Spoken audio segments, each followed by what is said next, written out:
भगवते रुद्राय ॐ नमो भगवते रुद्राय ॐ नमो भगवते रुद्राय।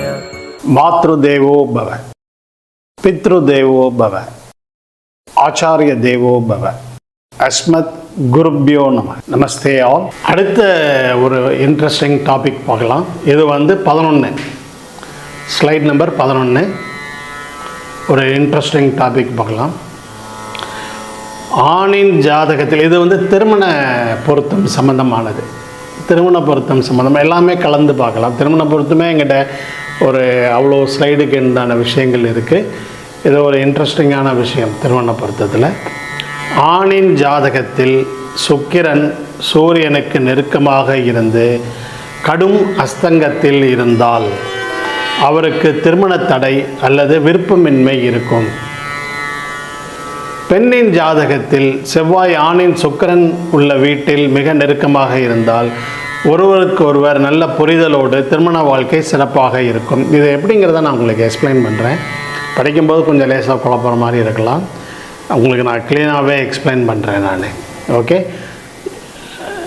இப்போ இந்த பாயிண்ட் இன்னும் கொஞ்சம் நம்ம தெளிவாகவே பார்க்கலாம்.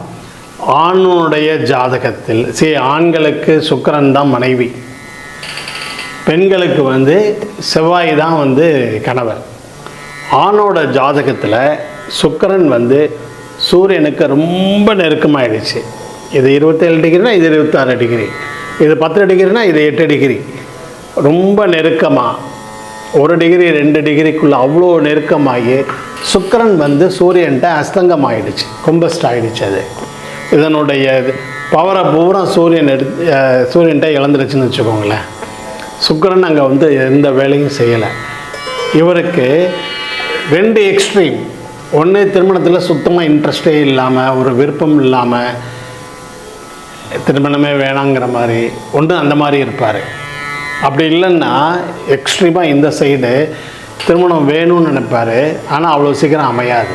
ஏதோ ஒரு காரணத்தில் தள்ளி போய்கிட்டே இருக்கும். பிடிச்ச மாதிரியே அமையாது, அல்லது இவருக்கு பிடிச்சது அவங்க யாருமே இன்னொன்று இந்த சுக்கிரன் சூரியன்ட்ட அஸ்தங்கமாகும்போது இவரே ரொமான்ஸ்லாம் ரொம்ப புவராக இருப்பார். எந்த ஒரு கலகலன்னு பேசுகிறது செய்கிறது ஈ வில் நாட் அட்ராக்ட். இது ஒரு ரொம்ப பெரிய பாயிண்ட்டு. இதில் இதுக்கோசரமே இவருக்கு திருமணமும் தள்ளி போயிட்டே இருக்கும். இவரை பற்றி பேசினாலே எல்லோரும் கொஞ்சம் ஒதுங்கி போகிற மாதிரி இருக்கும். காரணம், இந்த சுக்கிரன் சூரியனுக்கு ரொம்ப நெருக்கமாக இருக்கிறதுனால. இப்படி இருக்கிறவங்களுக்கு திருமணமே ஆகாதான்னா ஆகும். எப்போ அப்படின்னா, இவருக்கு அந்த சூரியன் சுக்கிரன் இருக்கா, அந்த சுக்கிரனை ஒட்டி பொண்ணுனுடைய செவ்வாய், பொண்ணோட ஜாதகத்தில் பொண்ணுக்கு அதே இடத்துல செவ்வாய் ரொம்ப நெருக்கமாக அப்படி ஒட்டி இருந்ததுன்னா எப்படியோ தெரியாது, அது கடவுள் அமைத்து வைத்த மேடை தான் அது. 2 பேருக்கும் ஆட்டோமேட்டிக்காக ஒருத்தவங்க ஒரு அண்டர்ஸ்டாண்டிங் வரும், திருமணமாகும். சூப்பராக இருப்பேன். எங்கிட்ட நிறைய உதாரண ஜாதகங்கள் இருக்குது. இப்போ நான் ஒன்றா காமிக்கிறேன். நான் உதாரண ஜாதகங்கள் நான் காமிக்கிறேன். ஓகே, இவங்களுக்குள்ள அண்டர்ஸ்டாண்டிங் வர்றதுக்கான என்கிட்டே நிறைய பேர் கேட்பாங்க, இந்த நட்சத்திரத்துக்கு வேறு எந்த நட்சத்திரம் பொருந்தும் அப்படின்னு கேட்பாங்க. இப்போ பையன் வீட்டிலேருந்து வராங்கன்னா நாங்கள் பொண்ணு எந்த மாதிரி நாங்கள் செலக்ட் பண்ணணும்பாங்க. நான் அவங்ககிட்ட சொல்கிறது ஒன்று, உங்கள் பையனுக்கு சுக்கிரன் இருக்கா, இதே இடத்துல பொண்ணுக்கு செவ்வாய் இருந்தால் நீங்கள் ஓகே சொல்லிவிடுங்க. இவங்க 2 பேரையும் பார்க்க சொல்லுங்கள், இவங்களுக்கு தான் பிடிக்கும். இது ப்ராக்டிக்கலாகவே நடந்திருக்கு. ஒரு பையனுக்கு எத்தனையோ பொண்ணை காமிச்சு இல்லைன்னே சொல்லியிருக்கான், வேணான்னே சொல்லியிருக்கான்.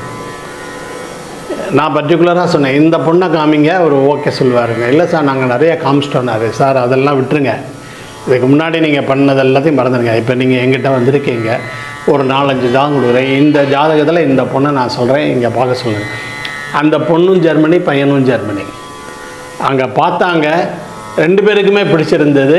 அடுத்த லெவலுக்கு அது பேச்சு நெக்ஸ்ட் லெவலுக்கு போயிடுச்சு. அது அந்த ஒரு அட்ராக்ஷன் அது தானாக கொடுக்கும். அது ஓகே. நிறையா விஷயங்கள் ஈர்ப்பு இருக்கிறதுக்கு நிறையா விஷயங்கள் இருக்குது. அதில் ரொம்ப ரொம்ப முக்கியமான ஒன்று, ஒருவருடைய சுக்கிரனும் ஆணனுடைய சுக்கிரனும் பெண்ணனுடைய செவ்வாயும் ஒரே வீட்டில் நெருக்கமாக இருக்கிறது. இதை நான் உங்களுக்கு இன்னும் தெளிவாகவே நான் உங்களுக்கு ஒரு உதாரண ஜாதகத்தோடு காமிக்கிறேன். இங்கே சார்ட்டு வருது பாருங்கள். இது வந்து கடக லக்னம். ஓகே, இது வந்து கணவர், ஹஸ்பண்ட். அவர் வந்து 12/1/1986 பிறந்தவர்.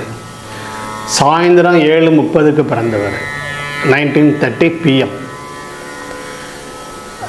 இவருடைய சூரியன் வந்து 28.25 தனுஷில் வந்து சூரியன், கூடையே சுக்கிரன் 26 டிகிரியில் சுக்கிரன், 26.43 சுக்கிரன். சூரியன் 28.25, சுக்கிரன் 26.43. அதை ஒட்டி செவ்வாய், அதை ஒட்டி புதன்.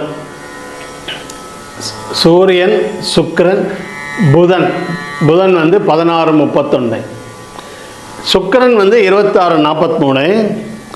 சூரியன் வந்து 28:25. ரெண்டும் ஒரு 2 டிகிரிக்குள்ளே அவ்வளோ நெருக்கமாக அப்படி ஒட்டிருச்சு. இதில் வந்து 7ஆம் அதிபதி அதை பார்க்கணுமா, சனியோடைய நிலைமையை பார்க்கணுமா, 7ஆம் இடத்துல ஏதாவது கிரகம் இருக்கா, இதெல்லாம் அடுத்தது. இது எந்த வீட்டில் இருக்குது, இந்த சுக்கிரன் 7ல் இருக்கணுமா, 11ல் இருக்கணுமா, 3ல் இருக்கணுமா, எங்கே வேணால் இருந்துட்டு போகுது. பையனுடைய சுக்கிரன் சூரியனுக்கு அஸ்தங்கமாகி ரொம்ப நெருக்கமாகி 2 டிகிரியில் நெருக்கமாகி அஸ்தங்கமாயிடுச்சு. இவருக்கு கடைசி வரைக்கும் திருமணம் பண்ணணுங்கிற எண்ணமும் கிடையாது. இவங்க வீட்லேயும் எல்லாம் சொல்லி பார்த்தாங்க. இவர் எனக்கெல்லாம் அதெல்லாம் அமையறதுக்கு வாய்ப்பே இல்லை, திருமணத்தை பற்றி பேசாதீங்கன்ட்டார். அவர் வேலை பார்க்குற இடத்துல திடீர்னு ஒரு பொண்ணு ஒருத்தங்க ஜாயின் பண்ணாங்க. 2 பேருக்கும் பிடிச்சி போச்சு. அந்த பொண்ணுக்கு பாருங்கள், இது 2வது சார்ட்டு. இது அந்த பொண்ணுனுடைய சார்ட்டு, ஒய்ஃபோட சார்ட்டு. 12/5/1986. உங்களுக்கு டேட்டு டைம் கொடுத்துருக்கேன். 12/5/1986 சாயந்தரம் 5:05 17.05. பொண்ணுனுடைய செவ்வாய் பார்த்தீங்கன்னா, பொண்ணுக்கு செவ்வாய் லக்னத்துக்கு 3ஆம் இடத்துல செவ்வாய். துலா லக்னம், லக்னத்துக்கு 3ஆம் இடத்துல செவ்வாய் 25.12. அதாவது துலா லக்னம் 7ஆம் அதிபதி 3ல் 25. ஜென்ரலாகவே 7-3ல் 3-7 அப்படின்னாலே ஒரு இன்டர் ரிலீஜியஸ் மேரேஜுக்கு வாய்ப்புகள் அதிகம். இன்டர் காஸ்ட் மேரேஜுக்கு கொஞ்சம் இவங்களுடைய லெவலை விட கொஞ்சம் வேறு மாதிரி, இவங்க கல்ச்சரை ஃபாலோ பண்ணாமல் வேறு மாதிரி வரக்கூடிய வாய்ப்புகள் இந்த பொண்ணுக்கு இருக்குது. இந்த பொண்ணுக்கும் பெருசாக அது வரைக்கும் திருமணத்தில் பெரிய ஈடுபாடு கிடையாது. இவங்க எங்கள் ஆஃபீஸில் ஜாயின் பண்ணியிருக்காங்க. 2வது நாள் 3வது நாள் இவங்க பேச ஆரம்பிச்சிருக்காங்க. அடுத்த 1 வீக்குள்ளே ஒருத்தவங்க ப்ரப்போஸ் பண்ணி அடுத்தடுத்த லெவலுக்கு போய் மேரேஜ் ஆகிடுச்சு. இப்போ அவங்களுக்கு 2 குழந்தைங்க. இவங்க எங்கிட்ட எப்போ வந்தாலும் இவங்க கேட்குறது இந்த வீடு வாங்கலாமா, அந்த ப்ராப்பர்ட்டி வாங்கலாமா, இதெல்லாம் தான். இதில் நீங்கள் அவர் கணவருடைய ஜாதகத்தை பார்த்தீங்கன்னா, சுக்கிரனும் சூரியனும் ரொம்ப நெருக்கம். இவருக்கு எப்படி திருமணம் ஆகும், எப்படி வீடு வாங்குவார், எப்படி வண்டி வாங்குவார், இது எல்லாமே நமக்கு ரொம்ப ஆச்சரியமாக இருக்கும். அதுக்குண்டான செவ்வாய் உள்ள ஜாதகம் வந்ததுக்கப்புறம் அவர் லைஃப்பில் இந்த பொண்ணுக்கு தான் வெயிட் பண்ண மாதிரி, அதே மாதிரி அந்த பொண்ணுக்கும் இவருக்கு தான் வெயிட் பண்ண மாதிரி. அந்த பொண்ணுக்கு 25.12 செவ்வாய், அதே தனுசில். இதில் இன்னொன்று, கணவருடைய சுக்கிரன் 26:43, புதன் 16:31. இந்த சுக்கிரனுக்கும் புதனுக்கும் நடுவில் செவ்வாய். இந்த சுக்கிரன் 26:43ன்னா பொண்ணோட செவ்வாய் 25:12, நெருக்கமாக ஒன்றுக்கு மேலே ஒன்றா, அந்தளவுக்கு க்ளோஸாக. ஸோ இவங்கள மாதிரி ஒரு எக்ஸ்ட்ரீம் அண்டர்ஸ்டாண்டிங் எதுவுமே கிடையாது. இதில் அந்த பொண்ணு என்கிட்ட ஒரு தரம் இவங்க வரும்போது சிரிச்சுட்டே அந்த பொண்ணு ஒரு தரம் கேட்டாள். நிறைய விஷயங்கள் பேசிகிட்டு இருந்தோம். அப்போ அவங்க என்கிட்ட ஒரு பொண்ணு அந்த ஒரு விஷயம் கேட்டாங்க, இவருக்கு எப்போவாவது என் மேலே இருக்கிற ஈர்ப்பு போகுமா, என்னை விட்டு வேறு எங்கேயாவது போவாரான்னு கேட்டாங்க. நான் சொன்ன ஒரே வார்த்தை, லைஃப்பில் அதுக்கு சான்ஸே கிடையாது. அவருடைய லைஃப்பில் நீங்கள் மட்டும்தான். ஒருவேளை நீங்கள் பிறந்த அதே டேட்டு அதே டயத்தில் வேறு ஏதாவது பொண்ணு பிறந்த அந்த பொண்ணை இவர் பார்த்தா வேணால் மனசு மாறுறதுக்கு அது கூட சொல்ல முடியாது. ஏன்னா அவங்களோட இவ்வளோ தூரம் பழகிட்டார் அவர். இந்த சுக்கிரனுக்கும் இந்த செவ்வாய்க்கும் தான் ஈர்ப்பு இருக்குமே தவிர, இதை விட க்ளோஸாக இருக்கிற மாதிரி வேறு எந்த ஒரு பொண்ணும் எந்த நிலைமையிலையும் அவர் நினச்சி கூட பார்க்க மாட்டாருன்னு நான். அவங்க ஜாலியாக சிரிச்சுட்டு தான் கேட்டாங்க, அவரும் அதுக்கு மேலே ஜாலியாக தான் இருந்தார் அவர். ஃபேக்ட் இதை நான் அவங்களுக்கு க்ளீன் அந்த சார்ட்டை எக்ஸ்பிளைன் பண்ணேன் நான் அவங்களுக்கு. அவங்க வந்து ஒரு 3-4 இயர்ஸ் இருக்கும், இப்போ 2 பேருமே அப்ராடில் தான் இருக்காங்க. இது மாதிரி எங்கிட்ட நிறைய உதாரண ஜாதகங்கள் இருக்குது. ரொம்ப நெருக்கமாக சுக்கிரன் சூரியனோட அஸ்தங்கம் ஆயிடுச்சு, இவருக்கு திருமணமே ஆகலை அப்படின்னா ரொம்ப சிம்பிள்.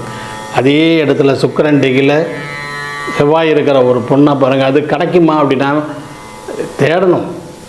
கிடைச்சதுன்னா அதிர்ஷ்டம், இல்லையா கிடைக்கிற வரைக்கும் தேட வேண்டியதுதான். இல்லைன்னா இந்த சுக்கிரனுக்கு என்ன விதிக்கப்பட்டிருக்கோ அதுபடி தான் அதுபடி கிடைக்கணும் விட்டுற வேண்டியது தான். ஓகே, ஸோ இதுதான் இதில் இருக்கிற ஒரு ரொம்ப ரொம்ப முக்கியமான பாயிண்ட்டு. இது மாதிரி இன்னும் ஒரு 5-6 ஜாதகங்கள் ரொம்ப இன்ட்ரெஸ்டிங்கான ஜாதகங்கள் இருக்குது. இன்னொரு ஜாதகமும் சொல்கிறேன் நான். அது வந்து மகர லக்னம், லக்னத்திலேயே செவ்வாய் சூரியன், செவ்வாய் உச்சம் கூட சூரியன், எக்ஸ்ட்ரீமாக கோபப்படக்கூடிய ஒருத்தர். அவருக்கு சுக்கிரன் கும்பத்தில் 0.43 டிகிரி. அந்த பொண்ணு துலா லக்னம், இந்த பொண்ணு துலா லக்னம், இவர் மகர லக்னம். அந்த பொண்ணு வந்து துலா லக்னம், 7ல் சுக்கிரன் இருக்குது. அதை விட ரொம்ப முக்கியம் 11ல் செவ்வாய் 0.43 டிகிரி.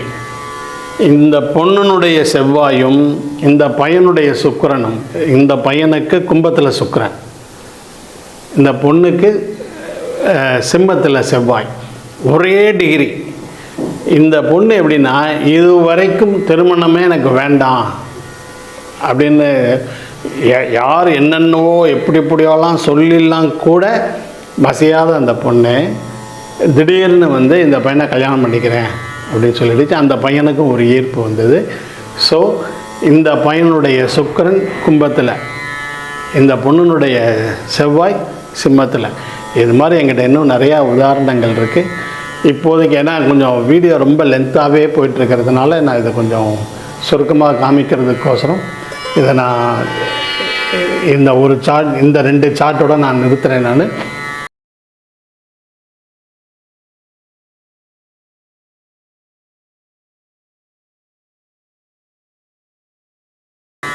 இதை பற்றி நீங்கள் கேள்வி கேளுங்க, நான் நிறைய இன்னும் ஒரு 7-8 உதாரண ஜாதகங்கள் கொடுக்குறேன். நான் எங்கிட்ட எல்லோரும் கேட்பாங்க, திருமண பொருத்தத்தில் நாங்கள் எதை பார்க்கணும். எல்லோரும் நான் சொல்கிறது ஒன்று, நீ செவ்வாய் சுக்கிரனையும் பாரு, அது போகும். மித்த விஷயங்கள்லாம் பார்க்கணுமானா கண்டிப்பாக பார்க்கணும். சரி, முதல்ல 2 பேருக்கும் ஒரு எக்ஸ்ட்ரீம் ஈர்ப்பு, ஒரு எக்ஸ்ட்ரீம் அண்டர்ஸ்டாண்டிங் இருந்தால் ஆல் அதர் திங்ஸ் அதெல்லாம் தானாக விழுந்துடும், கடன்னு அது ஒத்து வரும். ரொம்ப முக்கியமாக பார்க்க வேண்டியது தசாபுக்தி பார்க்கணும். 2 பேரும் லைஃப்பை எப்படி லீட் பண்ணுவாங்க, அதர் ஃபைன் திங்ஸ்லாம் எப்படி இருக்குங்கிறத பார்க்கணும். 2 பேருக்கும் ஒத்து போகுமா, அதுக்கு மெயினாக பார்க்க வேண்டியது செவ்வாயும் சுக்கிரனும். ஓகே, அதுக்கு தான் இந்த 2 உதாரண ஜாதகங்கள் சொல்லியிருக்கேன். அந்த ஹஸ்பண்டோட பர்த் டீட்டெயில்ஸும் கொடுத்துருக்கேன், ஒய்ஃபோட பர்த் டீட்டெயில்ஸும் கொடுத்துருக்கேன். நீங்கள் 2 பேரையும் 2 இதுவுமே போட்டு பாருங்கள்.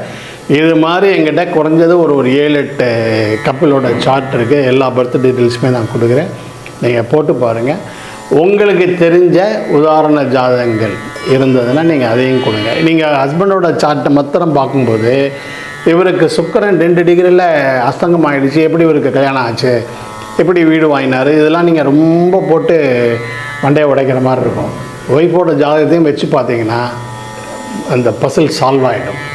ஓகே, இதுதான் இதில் இருக்கிற ரொம்ப முக்கியமான விஷயம். நீங்கள் உங்கள் கையில் இருக்கிற உதாரண ஜாதகங்களோடு நீங்கள் போட்டு பார்த்துட்டு நீங்கள் அதுக்கப்புறமா எனக்கு நீங்கள் சொல்லுங்கள். ஓகே, நன்றி, வணக்கம். ஓம் நமோ பகவதே ருத்ராய. ஓம் நமோ பகவதே ருத்ராய. ஓம் நமோ